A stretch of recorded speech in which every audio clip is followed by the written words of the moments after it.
এই যে নসিহতগুলো করছি, যারা আনম্যারিড, তোমার জন্য এগুলো শোনার চেয়ে বেশি দামি।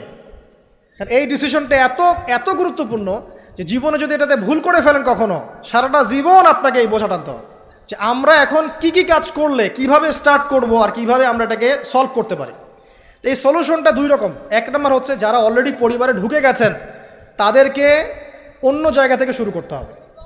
মানে যারা অলরেডি পরিবারে ঢুকে গেছেন আপনাদেরকে তওবা করে ফিরে এসে আবার শুরু করতে হবে। আর যারা পরিবারে এখনও ঢোকেন নাই, আপনারা এখনও সৌভাগ্যবান। এখন থেকে যদি আপনারা এই নসিহতগুলো মেনে চলতে পারেন, ইনশাল্লাহ আপনার পরিবারটা 8-10টা পরিবারের মতো হবে না ইনশাল্লাহ। রিজিকের ব্যবস্থাটাকে করে নেন, তারপরে ওদিকে যান। আপনার আপন ভাই হিসেবে আমি কথাগুলো বলছি, মনে করেন। এরপরে আপনি যখন বিয়ে করবেন, বললাম তো, মেয়ের জাস্ট দিনদারিতা দেখবেন। হ্যাঁ, এর উপর যদি সৌন্দর্য থাকে আলহামদুলিল্লাহ, বংশ ভালো হয় আলহামদুলিল্লাহ, মেয়ের অর্থ সম্পদ আছে আলহামদুলিল্লাহ। যদি এগুলোর কোনোটাও না থাকে, দিনদারিতা থাকে, জাস্ট ওটাকে দেখেন, আর কিছু দেখার দরকার নেই, কিচ্ছু দেখার দরকার নেই। এরপরে আরেকটা কথা বলতে ভুলে গিয়েছি যে আপনি এই লেভেলে যাওয়ার আগে নিজেও পবিত্র থাকার চেষ্টা করেন। আপনি নিজে জেনায় যায় না, নিজে পর্নে যায় না, নিজে হারাম অ্যাফেয়ার্সে যায় না। যদি আপনি যান তাহলে আল্লাহ পাক কিন্তু আপনাকে পবিত্র স্ত্রী নাও দিতে পারেন। এটাই আল্লাহ পাকের নীতি যে একজন পবিত্র মানুষ পায়। ঠিক আছে, যে যেমন আল্লাহ পাক তাকে তেমন মিলিয়ে দেন, এটা আল্লাহ পাকের একটা সুন্নাহ। এর ব্যতিক্রমও হতে পারে, কিন্তু আপনি যদি পবিত্র না থাকেন আপনি পবিত্র স্ত্রী নাও পেতে পারেন। তা আপনি আগে নিজে পবিত্র থাকেন, তারপরে আপনি এখন মেয়ে দেখেন। আলহামদুলিল্লাহ, বললাম দিনদারিতা প্রাধান্য দেন। এখানে হাদিসে এটা বলা হয় নাই যে 4টা গুণ দেখে বিয়ে করো, বরং বলা হয়েছে 4টা গুণ দেখে সাধারণত বিয়ে করা হয়। ঠিক আছে, করো আদেশটা এমন নয়, ইনকাহ কথাটা এমন নয়, বা ইনকাহু এমন নয়, তুনকাহু মানে বিয়ে সাধারণত করা হয়। কেউ টাকা দেখে, কেউ সৌন্দর্য দেখে, কেউ দেখে বংশ। তুমি দেখো দিন। নবীজি বলছেন তুমি দিন দেখো, না হলে তোমার হাত ধুলোয় ধূসরিত হবে, মানে ধ্বংস হয়ে যাবে তুমি। আর দিন দেখার ক্ষেত্রে শুধু বাইরের গেট আপটা যথেষ্ট নয়, তার পড়াশোনা দেখেন, তার হিস্ট্রি ঘাটবেন, তার অতীতে সে কোথায় কোথায় পড়াশোনা করেছে, কি করেছে, খোঁজ খবর নেবেন। হুট করে তাড়াহুড়া করে কোনো ডিসিশন নিয়ে ফেলবেন না, এটা খুব ভুল করে মানুষ। ঠিক আছে, তার হিস্ট্রি ঘাটেন যে সে কোথায় পড়াশোনা করেছে, কি করেছে না করেছে। তার পরিবারের বায়োডাটা ঘাটেন, তার পরিবারের সদস্যরা কেমন, নামাজ পড়ে কি না, তার ইসলামের প্রতি কেমন ধারণা পোষণ করে। তার মাকে দেখেন, তার মা পর্দা করে কি না, তার মা ইসলামের উপর আছে কি না। তার নানিকে দেখেন, তার পরিবারবর্গকে দেখেন, তারপর আপনি ডিসিশন নেওয়াটা সহজ হবে। এগুলোর চেয়ে ব্যতিক্রমও হতে পারে। ওই আজারের পরিবারে ইব্রাহিমের জন্ম হতে পারে, ফেরাউনের আন্ডারে আসিয়ার জন্ম হতে পারে, থাকতে পারে, কিন্তু এটা ব্যতিক্রম। নর্মালি কিন্তু সবসময় এমনটা হয় না। যে প্যারেন্টিংস দিয়ে তারা বড় হয়েছে, ওই প্যারেন্টিংস তাদের মধ্যে থেকে যায়। এই কারণে মেয়ের ব্যাপারে খুব সেন্সিটিভ থাকবেন। আগে পুরো বিষয়গুলো ঘেটে নিয়ে তারপরে আপনি কোনো জায়গায় পা দেন। তারও আগে ইস্তেখারা করবেন আল্লাহর কাছে, যে আল্লাহ আমি তোমার কাছে ইস্তেখারা করছি, আমি জানি না যে কোনটা আমার জন্য ভালো হবে কোনটা খারাপ। আল্লাহ এটা যদি আমার জন্য ভালো হয় সহজ করে দাও, যদি খারাপ হয় আল্লাহ দূর করে দাও। নিজের উপর চাপ নিয়েন না।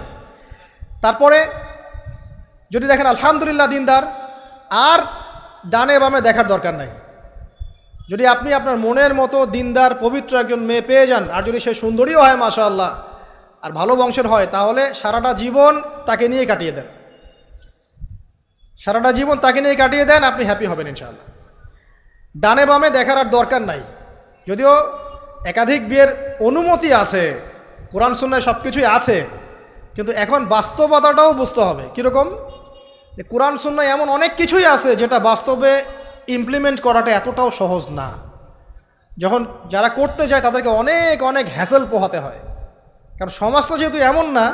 কোরআন সুন্নাহয় আছে যদিও, কিন্তু সমাজটা এমন না। তখন ওই ব্যক্তি কোরআন সুন্নাহ মানতে গেলে দেখা যায় সমাজ থেকে ব্যাপক হ্যারাসমেন্টের শিকার হয়। যদিও এটা তার দোষ না, এটা আল্লাহ পাক তাকে হয় পরীক্ষা করছেন, অথবা এই ওসিলায় তার গুনাহ মাফ করবেন। কিন্তু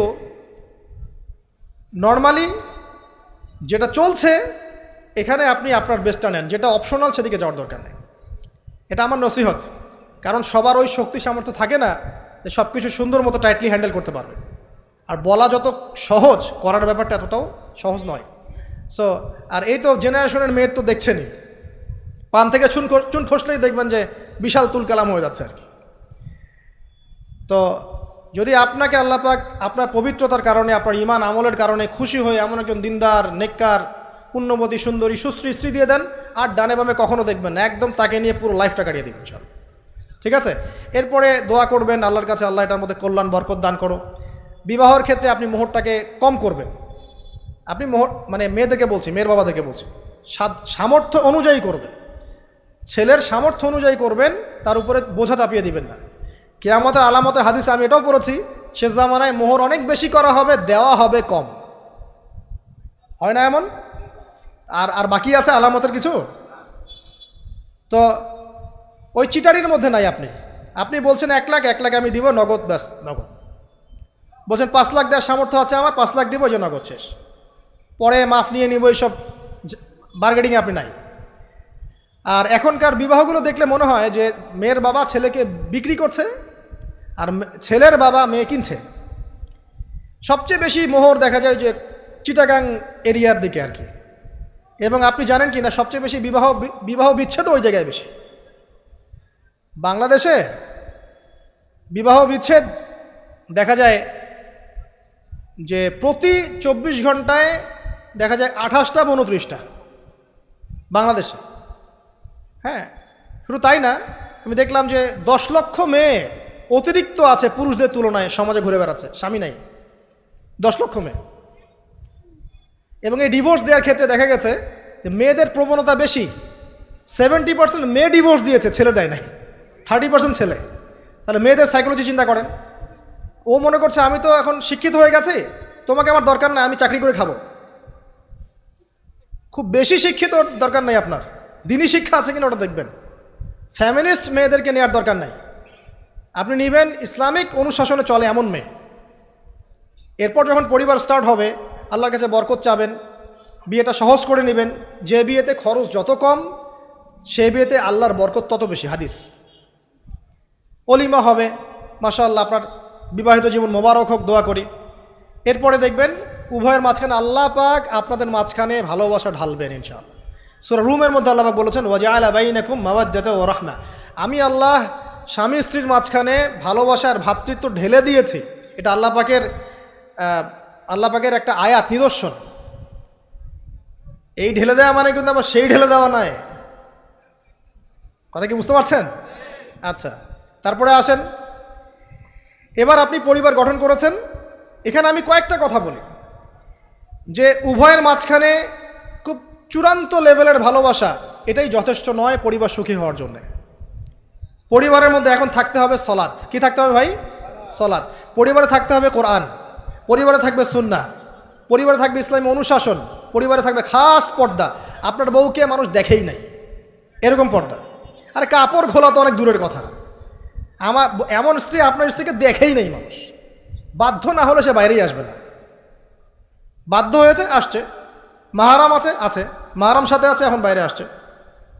আপনার স্ত্রী ওই মানুষের বাসায় গিয়ে রাত কাটাবে না, এমনকি মানুষের বাসার টয়লেটে গিয়েও যেন সে কাপড় না চেঞ্জ করে। কারো বাসায় গিয়ে স্ত্রীকে রেখে দিয়ে আসবেন না, যে অপরিচিত কারো বাসায় স্ত্রীকে রেখে আপনি কোনো কাজে গেছেন, যাবেন না, এটা করবেন না। আপনার কাছে মনে করেন একটা কোহিনূর হীরা আছে, মনে করেন যেটার মূল্য ধরেন যে লক্ষ কোটি ডলার, এটা আপনি কি যত্রতত্র ইউজ করবেন, নাকি আপনি খুব যত্ন করে আপনার ভিতরে আগলে রাখবেন? কোনটা? ইসলাম এভাবে নারীকে সম্মানিত করেছে যে তারা আমাদের কাছে এত বেশি প্রেশিয়াস যে আমরা এভাবে যত্ন করে ওদেরকে ঢেকে রাখি। কথা কি বুঝতে পারছেন? আর তোমাদের কাছে মেয়েদের দাম নাই, তোমরা ল্যাংটা হয়ে ঘোরো, তোমাদের কে বাধা দিয়েছে? ঘুরছেও তো তাই। আর নগ্নতা বলতে আপনি কি মনে করছেন? খালি কি বিকিনি সংস্কৃতি নগ্নতা? নিসাউন কাসিয়াতুন আরিয়াও তো নগ্নতা, যে নারী পোশাক পরেও নগ্ন হয়ে আছে, এটাও তো নগ্নতা। আর নবীজি বলেছেন যে আরবদের ধ্বংস, লা ইলাহা ইল্লাল্লাহ, আল্লাহ ছাড়া কোনো ইলাহ নাই। কি ভয়ঙ্কর আযাব আসছে। তার স্ত্রী জায়নাব বিনতে জাহাশ তিনি বলছেন, ইয়া রাসূলুল্লাহ আনুহলিক ওয়া ফিনা সলিহিন, আমাদের মধ্যে সলেহ সৎ মানুষ থাকা সত্ত্বেও কি আমরা ধ্বংস হয়ে যাব? নবীজি বলছেন, নাম, হ্যাঁ। ইদা কাসরাতুল খাবাস, যখন অশ্লীলতা, বেহায়াপনা, নগ্নতা ছড়িয়ে পড়বে, তখন ভালো মন্দ সব ধুয়ে ধ্বংস হয়ে যাবে। এই কারণে নিজে খুব ভালো আছি, ওরা খারাপ, ওদেরকে কিছু বলার দরকার নাই বলে ভালো হয়ে থাকার সুযোগ নাই। ওগুলো যত ছড়াবে, ভালো আলেম জালেম সব ধ্বংস হয়ে যাবে। আল্লাহ বোঝার তৌফিক দান করুন। এবার আপনি আপনার স্ত্রীর সাথে এভাবে হৃদ্যতা মহব্বতের সম্পর্ক রাখবেন আল্লাহর জন্যে। পরিবারের সবার পিছনে আপনি খরচ করবেন, তাদের হক দিবেন, কার জন্যে? পরিবার বর্গের কারো কাছে কিছু পাওয়ার আশায় না। এই ফিলোসফিটা বোঝেন। পরিবারের কারো কাছে থ্যাঙ্কস পাওয়ার আশায়ও না। আপনি আল্লাহর সন্তুষ্টির জন্য ওদের পিছনে খরচ করবেন, ওদেরকে ভালোবাসবেন, ওদের হক আদায় করবেন। কার জন্যে? আল্লাহর জন্য, এবং এর জন্য আপনি নেকি পাবেন ইনশাআল্লাহ। আর যদি আপনি তাদের কাছে কিছু আশা করতে যান, মনে মনে বেশি এক্সপেকটেশন রাখেন, তখন আপনি কি হবেন জানেন? আপনি পদে পদে কষ্ট পাবেন, পদে পদে কষ্ট পাবেন। দেখে নিন, শুধু আল্লাহর হয়ে যান, মানে আল্লাহই আপনার আপন, আল্লাহ ছাড়া আপনি কাউরে চেনেন না। আল্লাহ পাক বলেছেন এগুলো করতে, আমি করি। আল্লাহ পাক ভালোবাসা দিয়েছেন সন্তানের প্রতি, স্ত্রীর প্রতি, বাসি। কিন্তু এটা এত অধিক মাত্রায় নয় যে তার কারণে আল্লাহকে ছেড়ে দিব। বা স্ত্রী সন্তান যদি আল্লাহর পথে চলার ক্ষেত্রে বাধা দেয়, আল্লাহকে ছাড়তে পারবো না, প্রয়োজন ওদেরকে ছাড়তে পারবো, এরকম থাকবে বিষয়টা। ঠিক আছে? আরেকটা কথা বলি, শুধু ভালোবাসাই আদর্শ দাম্পত্যের জন্য যথেষ্ট নয়। এখানে প্রয়োজন হচ্ছে একে অপরের প্রতি সম্মানবোধ থাকতে হবে, একে অপরের প্রতি বিশ্বাস থাকতে হবে। বিশ্বাস না থাকলে ওই পরিবারে শান্তি থাকে না। আপনি অনেক বড় আলেম, কিন্তু যদি আপনার স্ত্রী আপনাকে বিশ্বাস না করে, আপনি শান্তি পাবেন না। আপনি জানছেন আপনি ইনোসেন্ট, আপনি অনেস্ট, কিন্তু আপনার পরিবারের সদস্য, আপনার স্ত্রী আপনাকে বিশ্বাস করছে না, তখন আপনি পরিবারে সুখ পাবেন না। বিশ্বাস খুব ইম্পর্টেন্ট। আমি তো বলি যে ভালোবাসার চেয়ে বিশ্বাস বেশি ইম্পর্টেন্ট। কারণ আগে ইমান না আগে আমল? কোনটা আগে? ইমান মানে কি? বিশ্বাস না? আগে বিশ্বাস, তারপরে না আমল? ভালোবাসা একটা আমল, আর বিশ্বাসটা কি? ইমান। আমার প্রতি যদি আপনার ইমান না থাকে, তাহলে আপনি আমাকে ভালোবাসবেন কিভাবে? বিশ্বাস থাকতে হবে, স্বামীর প্রতি স্ত্রী, স্ত্রী প্রতি স্বামী। এবং এখানে পুরুষদেরকে সহনশীল হতে হবে, কারণ আপনার স্ত্রী সারা জীবনে আপনাকে প্রচুর পেইন দিতে পারে, এবং এটা মেয়েদের ফিতরত। এখানে সবরের জাজল্যমান দৃষ্টান্ত স্থাপন করতে হবে, নসিহত করতে থাকতে হবে ততদিন পর্যন্ত যখন আপনি দেখছেন যে হ্যাঁ এগুলোতে কাজ হচ্ছে। যদি করতে করতে করতে করতে কাজ না হয়, দেখা যায় এই ফিতনায় জর্জরিত থেকে আপনার দিনের পথে চলাটা ব্যাহত হচ্ছে, তখন আপনার উচিত হবে আসহাবুল কাহাফের মতো চিন্তা করা। ইশারা দিলাম, যথেষ্ট।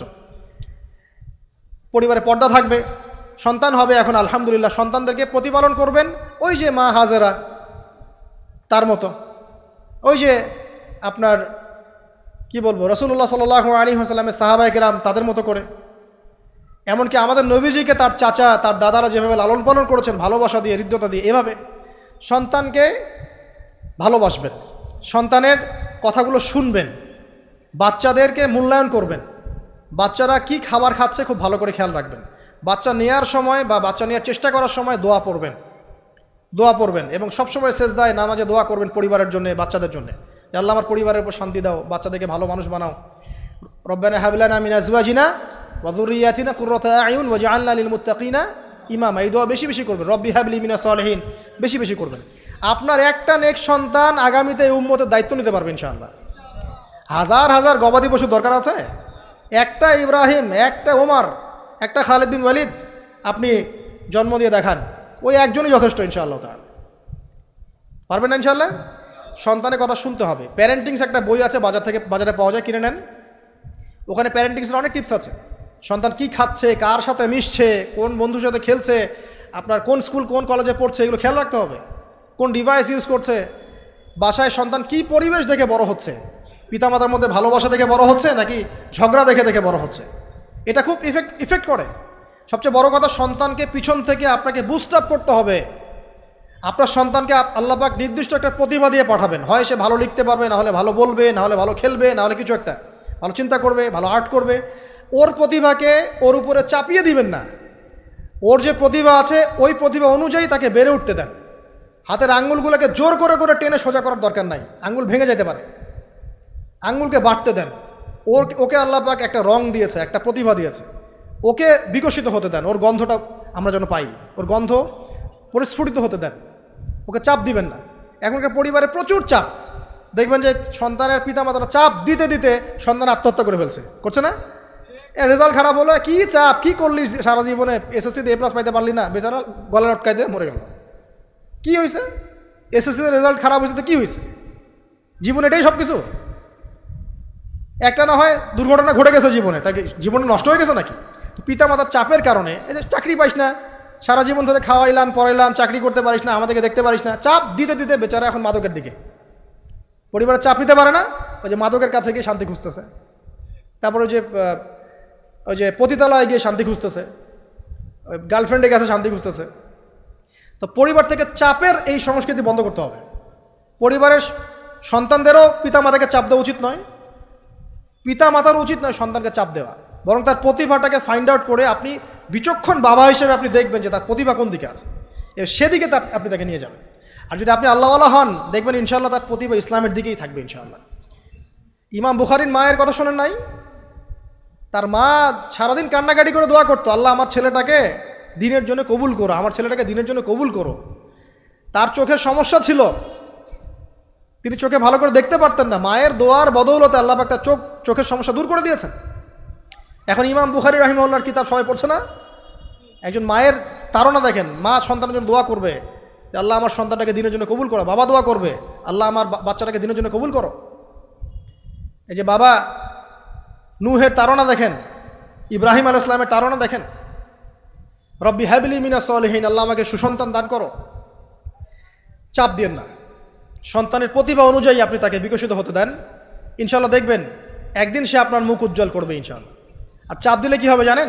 অকালেই ঝরে পড়বে, অকালে ঝরে পড়বে, ওর মাইন্ডটা বিক্ষিপ্ত হয়ে যাবে, তখন পরিবার থেকে তার একটা দূরত্ব সৃষ্টি হবে। আর ওই সুযোগ শয়তান নিবে, খারাপ বন্ধুর পাল্লায় পড়বে, আয় গাজা একটা টান দে, আয় একটু ইয়াবা খা, একটু এটা কর সেটা কর, আস্তে আস্তে দেখবেন হারায় গেছে অন্ধকার জগতে। আর অন্ধকার জগৎ একবার হারায় গেলে আর ফিরে পাবেন না। এর কি প্র্যাকটিক্যাল কথা না ভাই? মেয়েকে চাপ দিবেন, দেখবেন যে বেঁকে বসছে। যদি ছোটোবেলা থেকে মেয়েকে আপনি সুন্দর হিজাব পোশাক তরবিয়ত দিতে পারেন, এই মেয়ে বড় হয়ে ইনশাল্লাহ বেলাইনে যাবে না। কিন্তু ছোটোবেলা থেকে ওকে যদি আপনি নায়িকাদের মতো মানুষ করেন আর বড় হয়ে পস্তাবেন আমার মেয়ে কেন ছেলের হাত ধরে পারা গেল, এটা তো আপনার জন্য হয়েছে। ছোটোবেলা থেকে এই সন্তানের অনুশাসনটাকে ঠিক করতে হবে। ওই যে বললাম, পিতা মাতা যদি দিনদার মুত্তাকি পরেজগার হয়, তাদেরকে দেখেই সন্তান শিখবে। আমরা যখন সেজদা করি, আমাদের ছেলেমেয়েরা পিঠে উপরে উঠে আসে না? ওরাও দেখবেন সেজদা করার ট্রাই করে না? মসজিদে নিয়ে আসেন বাচ্চাকে, দেখবেন ও দেখে দেখে দেখছে যে কী করছে এরা, কী করছে, ও তখন নিজেও একটু হাত বাঁধার চেষ্টা করে, এমন করে দাঁড়া থাকে, খেয়াল করে নাই? হাত তুলে। বাচ্চারা দেখে শিখবে, পরিবারে দেখে বাচ্চারা শিখবে যে পিতামাতা কেমন, কিভাবে কথা বলে, পিতা কেমন করে মায়ের সাথে কথা বলছে, মা কেমন করে পিতার সাথে কথা বলছে, সে ওইভাবেই কথা বলবে। যে পরিবারে ওমরের মতো পিতা আছে, ওই পরিবার কি খারাপ হতে পারবে? যে পরিবারে হাজরা আলাইহিস সালামের মতো মা আছে, ওই পরিবার খারাপ হতে পারে? তো প্যারেন্টিংটা ঠিক করতে হবে, নৈতিক আদর্শের সাথে তাদেরকে ভালো খাবার দিবেন, খাবারের ব্যাপারে সচেতন থাকবেন, কার্বোহাইড্রেট পাচ্ছে কিনা, প্রোটিন ঠিকমতো পাচ্ছে কিনা, ভিটামিন পাচ্ছে কিনা, হ্যাঁ ও পরিষ্কার পরিচ্ছন্ন থাকছে কিনা, পরিবারটা থাকবে নিট অ্যান্ড ক্লিন, চকচকা। এখানে যেন মানে আর বলে না যে পবিত্রতা ইমানের অর্ধেক, হাদিস আছে না? মানে পরিবারগুলো হবে নিট অ্যান্ড ক্লিন, ঝকঝকা, রুচিশীল। এখানে যেন নোংরা বিষয় না থাকে, নোংরা আবর্জনা, বাথরুম ঠিক নাই, এটা ঠিক নাই, এমন না, ঝকঝকা পরিবার। আপনার সামর্থ্য অনুযায়ী আপনি করবেন, কারণ পরিচ্ছন্ন না থাকলে বাচ্চা কাচ্চা অসুস্থ হবে বেশি, অসুস্থ হলে পরে আপনার পেরেশানি, ওরা খাবে না ঠিকমতো, রুচি ঠিকমতো থাকবে না, বাতটা ঠিক বাড়বে না ঠিকমতো। তো পরিচ্ছন্নতার সাথে সঠিক খাবার, সঠিক প্যারেন্টিং, ইসলামিক তরবিয়ত এবং তার উপর চাপ প্রয়োগ না করে তাকে তার প্রতিভাটা বিকশিত হতে দেওয়া। চাপ প্রয়োগ না করার মানে এই নয় যে আপনি শাসনই করবেন না, পরিবারের উপর শাসন লাঠি থাকবে, কিন্তু ওটার যত্রতত্র প্রয়োগ করবেন না। যদি আপনি একদিন খুব বেশি পিটায় দেন, তারপর থেকে আপনার সন্তান আপনাকে ভয় পাবে না। কিন্তু আল্লাহ পাক কোরআনের জন্য বারবার একটা সাইকোলজি অ্যাপ্লাই করেছেন যে জাহান্নামের শাস্তি কিন্তু দিব, শাস্তি কিন্তু দিব, শাস্তি কিন্তু দিব। এই যে ভয়, আমরা কিন্তু ভয়েই জাহান্নাম থেকে দূরে আছি। তো এটা একটা সাইকোলজি। এভাবে পরিবার এগিয়ে যাবে ইনশাল্লাহ। সন্তান বড় হবে, আপনি মিরাস, সন্তানের মিরাস ডিস্ট্রিবিউট করবেন, যার যার হক তাকে তাকে দিবেন। তারপরে পরিবারের মধ্যে আর কয়েকটা বিষয় জাস্ট শেষ করে দেই, যে পরিবারের মধ্যে নিয়মিত কোরআনের চর্চা থাকবে। সন্তান সন্ততি তারা ইসলামিক অনুশাসন পাচ্ছে কিনা, ইসলামিক পড়াশোনা করছে কিনা খেয়াল রাখতে হবে। যদি জেনারেল লাইনেও পড়ে, তারপরেও আপনি ইসলামিক টিচার দিয়ে হলেও, মাদ্রাসায় পার্ট টাইম মাদ্রাসা দিয়ে হলেও কোরআন শেখান, হিফজ করান, ওকে এদিকে গড়ে তোলেন, ওদিকে গড়ে তোলেন ইনশাআল্লাহ। আমরা এমন প্রজন্ম যাচ্ছি না যারা এককেন্দ্রিক, আমরা যাচ্ছি এমন প্রজন্ম যারা কোরআন সুন্নাহকে হাতে নিয়ে ওয়ার্ল্ডকে ডিল করতে পারে, ওয়ার্ল্ডকে চ্যালেঞ্জ করতে পারে। এই চ্যালেঞ্জ করতে হলে আপনাকে সব ধরনের জ্ঞান অর্জন করতে হবে। খেয়াল রাখেন পরিবারে যেন ফ্রি মিক্সিংটা না আসে, পরিবারে যেন এই যে নারী পুরুষের অবাধ মেলামেশা না আসে। বেশিরভাগ ধর্ষণ হয়েছে বাংলাদেশে কাছের মানুষদেরকে দিয়ে, চাচার মাধ্যমে, মামার মাধ্যমে, কাজিনের মাধ্যমে, খালাতো ভাইয়ের মাধ্যমে, খালাতো ফুফাতো ভাইয়ের মাধ্যমে, কাছের মানুষদের দ্বারা বেশি রেপ হয়েছে বাংলাদেশে, জরিপ পরিসংখ্যান দেখেন। অতএব ইসলাম যে বলেছে পর্দার বিষয়, এটা এমনি এমনি বলে নাই ও কাজিন হয় ওর সামনে এত ইয়া করার কি আছে, এইসব কনসেপ্ট চলবে না। পর্দাটা একদম ম্যান্ডেটরি। পরিবারের সালাম, পর্দা, অনুশাসন, এটা ম্যান্ডেটরি বিষয়। না খেয়ে মরে যান তাও পর্দা ছাড়া যাবে না। মানে বিষয়টা এমন স্ট্রিক্টলি নিতে হবে, যদিও বা বাধ্যগত অবস্থায় আল্লাহ পাক আপনাকে ছাড় দিয়েছেন, কিন্তু আপনাকে এইভাবে শক্তভাবে ধরতে হবে। আল্লাহ পাক তৌফিক দান করুন। এর পাশাপাশি কিছু বিষয় বলবো যেগুলো মোটেই পরিবারে ঢোকানো যাবে না, এটা বলে শেষ করছি, 2 মিনিট। 1, পরিবারের শিরক ঢোকানো যাবে না। শিরক কি কি, কত প্রকার, এটার জন্য কিতাবুত তাওহীদ নামে একটা বই আছে, পড়েন, ইনশাল্লাহ পারবেন। পরিবারে বেদাতি আমল ঢোকানো যাবে না। 2, 3, পরিবারে হারাম রিজিক ঢুকানো। পরিবারে হারাম রিজিক ঢুকবে, ওই হারাম রিজিকের মানে টাকা দিয়ে আপনার রক্ত মাংস তৈরি হবে, এই রক্ত মাংস কিন্তু আল্লাহর অনুগত হবে না, ইল্লা মাশাআল্লাহ। হারাম রিজিক থেকে দূরে থাকতে হবে। পরিবারের মধ্যে ক্রন্দল যেন না থাকে, এই চেষ্টাটা আপনাকে করতে হবে। বললাম তো, এটা অ্যাভয়েড করার জন্যে আপনি আল্লাহর হয়ে যান, নসিহত করেন, হাজার নসিহত করেও যদি কাজ না হয়, আপনি নিজে আসহাবুল কাহাফ হয়ে যান, তাও ভালো। পরিবারের মধ্যে অপসংস্কৃতি যেন না ঢোকে, পরিবারের মধ্যে অশ্লীলতা যেন না ঢোকে।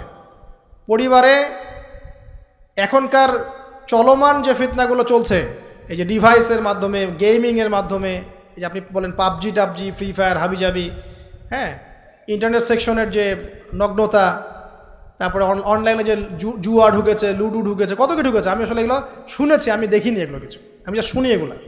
তো এই যে বিষয়গুলো, সেগুলো আপনার পরিবারের নৈতিক মূল্যবোধটাকে নষ্ট করে ফেলবে। বিনোদন যদি পেতেই হয়, তাহলে বিনোদন, কায়িক বিনোদন নেন। পরিবারের সন্তানদেরকে বা আমাদের সদস্যদেরকে জিম করতে বলেন, খেলাধুলা করতে বলেন, ফুটবল খেলুক, ক্রিকেট খেলুক প্রয়োজনে।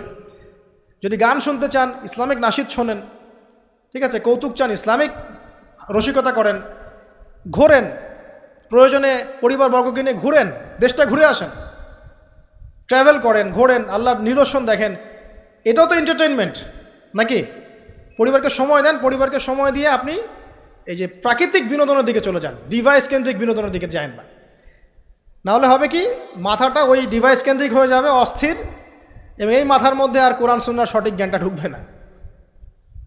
তো এই কাজগুলো যদি আমরা না করি, ইনশাআল্লাহ পরিবার ভালো হবে। আল্লাহ রাব্বুল আলামিন আমাদের সবাইকে আদর্শ ইসলামিক পরিবার গড়ে তোলার তৌফিক দান করুন, আমিন। আর তাদের কথা বলে শেষ করি যে যারা অলরেডি ঢুকে গেছি, এই সমস্যাগুলো ফেস করছে, এখন 1 নাম্বার কাজ ভাই, আগে তওবা করে আল্লাহর কাছে ফিরে আসতে হবে যে আল্লাহ, আমি জীবনে যা ভুল করেছি, এখন থেকে আর ইনশাআল্লাহ আমরা এই আল্লাহ দ্রোহী কোনো কাজে যাব না। এই তওবা ইস্তেগফার করে আপনার স্ত্রীকে ঠান্ডা মাথায় বোঝানোর চেষ্টা করতে হবে যে দেখো, আমরা তো এক পর্যায় পর্যন্ত চলেছি, জীবনটা তো অনেক দিন চলেই গেল, একসময় মরতে হবে। তো আমরা আল্লাহ এবং তার রাসূলের কথা শুনি, ফিরে আসি, অল্প অল্প করে শুরু করে নামাজটা পড়ো, তুমি একটু পর্দাটা করো। প্রথমে খাস পর্দা করছে না হয়তো, আপনি বলেন মাথায় কাপড়টা দাও অ্যাটলিস্ট, হ্যাঁ, বাইরে সবার সামনে যেও না, দিনকাল ভালো না, এখন মেয়েদের ইজ্জত সম্মানের ঝুঁকি হচ্ছে, এভাবে বোঝানোর চেষ্টা করেন। আস্তে আস্তে তওবা করে ফিরে আসলে পরে তখন আপনি নামাজটাকে বাড়ান, নফল আমল বাড়ান, দান সদকা বাড়ান, এবং বেশি থেকে বেশি আল্লাহর কাছে দোয়া করেন, আল্লাহ আমার পরিবারটাকে হেফাজত করো, আল্লাহ আমার পরিবারটাকে হেফাজত করো, বলতে থাকেন। এবং দিনই কাজে পরিবারকে ব্যস্ত রাখেন, এবং এরকম আদর্শ পরিবারগুলোর মধ্যে একটা কমিউনিটি গড়ার চেষ্টা করেন, অভ্যন্তরীণ যোগাযোগ রাখার চেষ্টা করেন। নাহলে একা একা তো চলা যাবে না। আপনি আদর্শ পরিবার গড়েছেন, পাশের বাড়ির লোকটা করে নাই, তখন সেখানে গিয়ে আপনার সন্তান শিখবে, সেখানে গিয়ে আপনার স্ত্রী শিখবে। তো দিনই পরিবারগুলোর মধ্যে একটা হৃদ্যতা, ভালোবাসা এবং নেটওয়ার্কিং তৈরি করেন। পাশাপাশি দিনই প্রতিষ্ঠান গড়ে তোলেন, প্রতিষ্ঠানের মাধ্যমে কিন্তু পরিবারের লোকজনের সাথে দেখা সাক্ষাৎ হবে, অনেকগুলো পরিবার সেখানে বাচ্চা কাচ্চা ভর্তি করা হবে, সেখানে দেখবেন একটা কমিউনিটি আপনি পাচ্ছেন।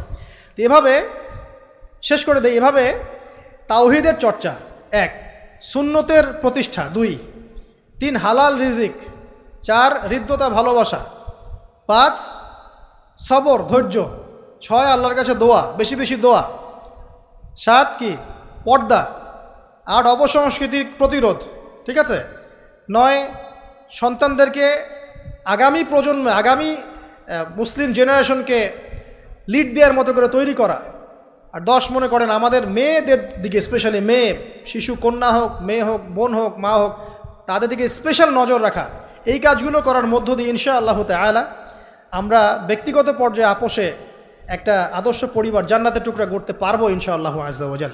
এবং এই টুকরাগুলো যখন একে অপরের সাথে কানেক্টেড থাকবে তখন আদর্শ সমাজ হবে ইনশাআল্লাহ। যখন এরকম করে পরিবারগুলো গড়ে উঠবে তখন সমাজের কাঠামো চেঞ্জ হয়ে যাবে।